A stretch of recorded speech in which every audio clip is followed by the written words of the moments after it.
بس یہی کہتی روزہ ٹوٹ گیا ہے۔ میں نے سختی سے سوال کیا تو جلدی سے نہانے چلی گئی۔ مجھے لگا بچی ہے، کوئی غلطی کر بیٹھی ہوگی، روزہ ٹوٹنے سے گھبرا گئی ہے، مگر وہ نہا کر نکلی تو اپنا یونیفارم بھی خود دھونے لگی۔ میری حیرت پر بولی کہ میں اب بڑی ہو گئی ہوں، اپنا کام خود کر سکتی ہوں۔ مجھے اس کا جملہ ٹھٹکا گیا تھا، حالانکہ وہ بمشکل 12 برس کی تھی۔ ہم نے اپنی مصروفیت کی وجہ سے اسے زیادہ وقت نہیں دیا تھا، مگر میں ہمیشہ اس کے کام کاج ملازمہ سے کروا لیتی تھی۔ ہم نے اپنی بیٹی کو بہت محبت سے رکھا تھا۔ مجھے وہ ابھی بھی بچی لگتی تھی، اسے بھی گھر کے کاموں میں دلچسپی نہ تھی، مگر اب وہ جانے کیوں بھوکی پیاسی خود اپنا یونیفارم دھونے پر بضد تھی۔ وہ میرے سوالات پر جیسے نظریں چرا رہی تھی۔ مجھے لگا وہ مجھ سے کچھ چھپا رہی ہے۔ اگر اس کا روزہ کسی وجہ سے ٹوٹ جاتا تھا تو وہ مجھے بتا سکتی تھی، مگر وہ ڈر رہی تھی، اور یہی بات مجھے پریشانی میں مبتلا کر رہی تھی۔ جو میں نے اس کے یونیفارم کا باریکی سے جائزہ لیا تو مجھے اس پر خون لگا ہوا نظر آیا۔ میری روح فنا ہو گئی تھی۔ میں نے گھبرا کر بیٹی سے سوال کیا کہ اسے کیا ہوا ہے، اس کے کپڑوں پہ یہ خون کیسا ہے؟ مجھے لگا وہ زخمی ہو گئی ہے، شاید خون بہنے کی وجہ سے اس کا روزہ ٹوٹ گیا ہے، مگر وہ پکڑے جانے پر بری طرح ڈر گئی۔ اس کا رنگ اڑ گیا، بولی کہ اسکول میں ایک دوست زخمی ہو گئی تھی، میں اس کو سنبھالنے لگی تو میرے کپڑے بھی خراب ہو گئے۔ یہ خون میرا نہیں ہے۔ میں بیٹی کو کھوجتی نظروں سے دیکھ رہی تھی۔ مجھے اس کی بات پر یقین نہیں آیا، مگر میں خاموش ہو گئی۔ اس کے بعد میں کئی دن تک بیٹی پر نظر رکھتی رہی، اور مجھے فکر ہونے لگی کیونکہ میری بیٹی گمسم سی ہوتی جا رہی تھی۔ میں اسے پکارتی تو بری طرح ڈر جاتی تھی۔ مجھے اس کا رویہ گھبراہٹ میں مبتلا کر رہا تھا۔ پچھلے چند روز سے اس کے ساتھ مسلسل ایسا ہو رہا تھا۔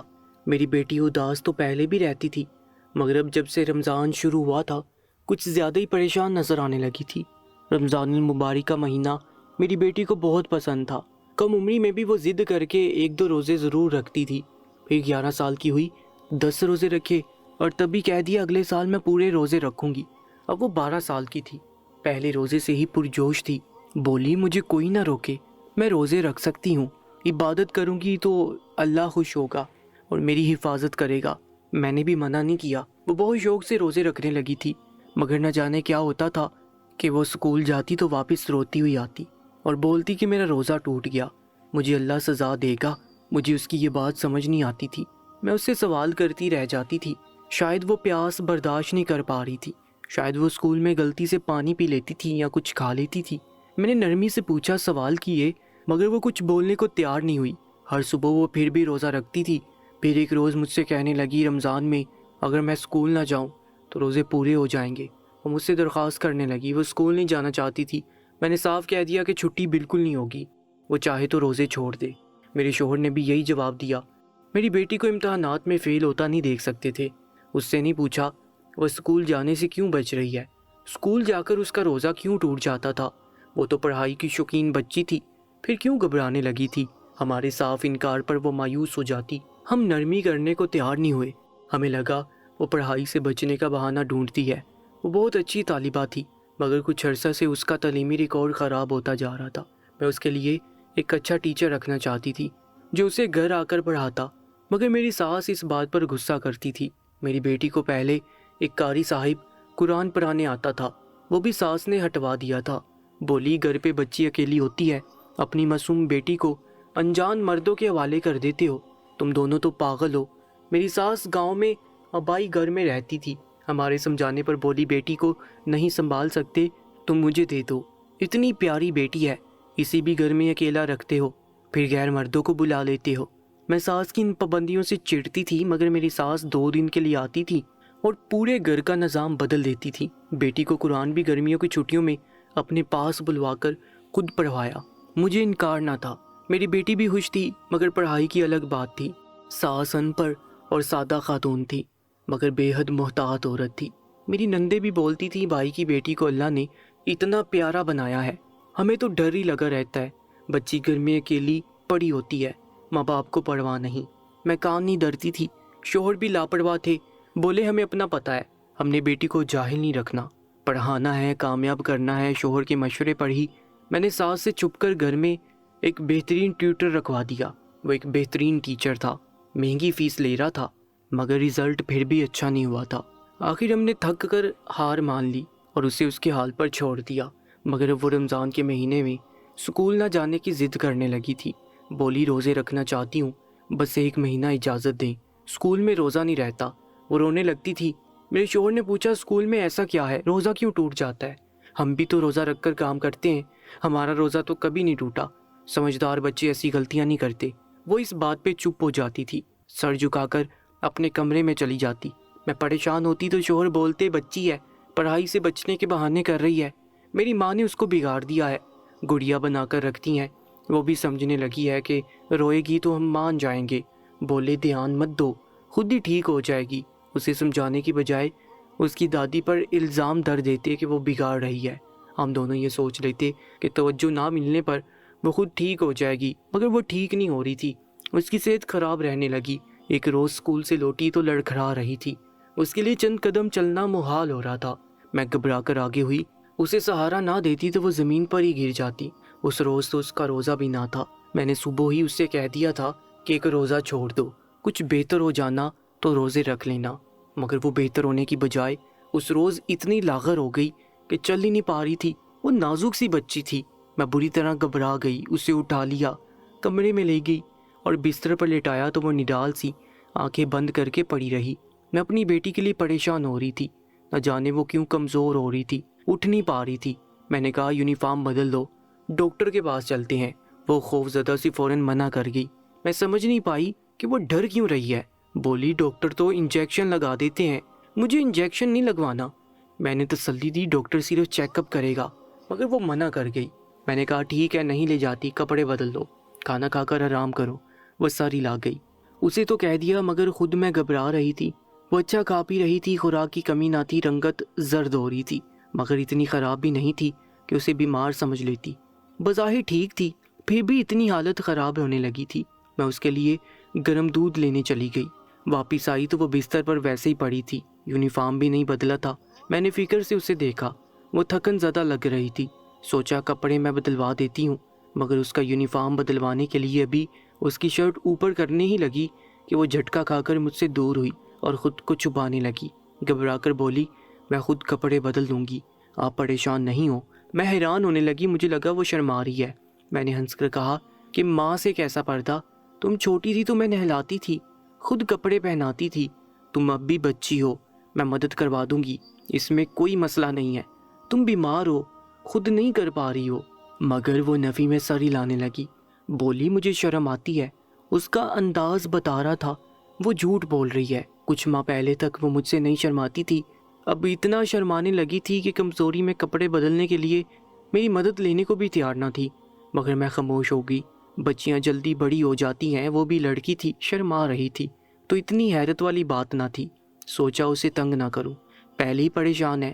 میں کمرے سے چلی گئی تو اس نے کپڑے بدلے، دودھ پی کر پھر سے سو گئی۔ شام تک اسے تیز بخار ہو چکا تھا، میرے ہاتھ پیر پھول گئے، وہ بری طرح جل رہی تھی۔ میں رونے لگی اور اپنے شوہر سے کہا ڈاکٹر کو دکھا لاتے ہیں۔ وہ بھی بیٹی کی حالت پر فکر مند تھے، مگر ہماری بیٹی نے ڈاکٹر کے پاس جانے کا سنا تو رونے لگی۔ بولی میں ٹھیک ہوں، ڈاکٹر کے پاس نہیں جانا۔ وہ اتنی بری طرح رو رہی تھی کہ میرے شوہر نے کہا ابھی چھوڑو، ضد نہیں کرتے، پہلے ہی بیمار ہے، پھر ہم بھی رلا رہے ہیں، اسے دوا دے کر سلا دو، ٹھیک ہو جائے گی۔ میں چپ ہو گئی، میرا دل بری طرح گھبرا رہا تھا۔ بیٹی کو سلا کر شوہر کے پاس گئی، ان سے کہا اسکول سے پتہ کرتے ہیں ایسا کیا ہو رہا ہے اسکول میں، اسکول سے آتی ہے تو بے حال ہوتی ہے۔ میرے شوہر بھی یہی سوچ رہے تھے۔ اگلے روز بیٹی کو اسکول نہیں جانے دیا۔ وہ ایسے خوش ہوئی جیسے خزانہ مل گیا ہو، معصوم سی میرے گلے لگ کر شکریہ ادا کرنے لگی۔ مجھے اپنی بیٹی پر پیار آیا، پریشانی بھی ہوئی۔ وہ بہت محنتی بچی تھی، نہ جانے کون اس کے دماغ میں اسکول کا خوف بڑھ رہا تھا۔ حالانکہ اسکول کا ماحول بھی اچھا تھا، نہایت مہنگا اسکول تھا۔ میری بیٹی کا ٹیچر ایک سنجیدہ جوان مرد تھا جو میرے شوہر کی جان پہچان والا تھا۔ سب ٹھیک تھا، پھر جانے کیوں وہ اسکول جانے سے کترانے لگی۔ ایک دن میں ہی ہماری بیٹی ہوش باش ہو گئی، ہم سے بار بار التجا کرنے لگی مجھے اسکول نہیں جانا، میں روزے رکھنا چاہتی ہوں۔ ہم نے سمجھایا رمضان میں تو چھٹی بھی جلدی ہو جاتی ہے، ٹیچر بھی نہیں ڈانٹتے، کام بھی کم ہوتا ہے، چھٹی کر کے نقصان ہوگا۔ وہ انکار پر مایوس ہو گئے۔ میرے شوہر اسے اگلے روز خود اسکول لے گئے، اس کے ٹیچرز سے بات کی، سب نے یقین دلایا کوئی مسئلہ نہیں، بس آپ کی بچی ہی پڑھائی میں توجہ نہیں دیتی،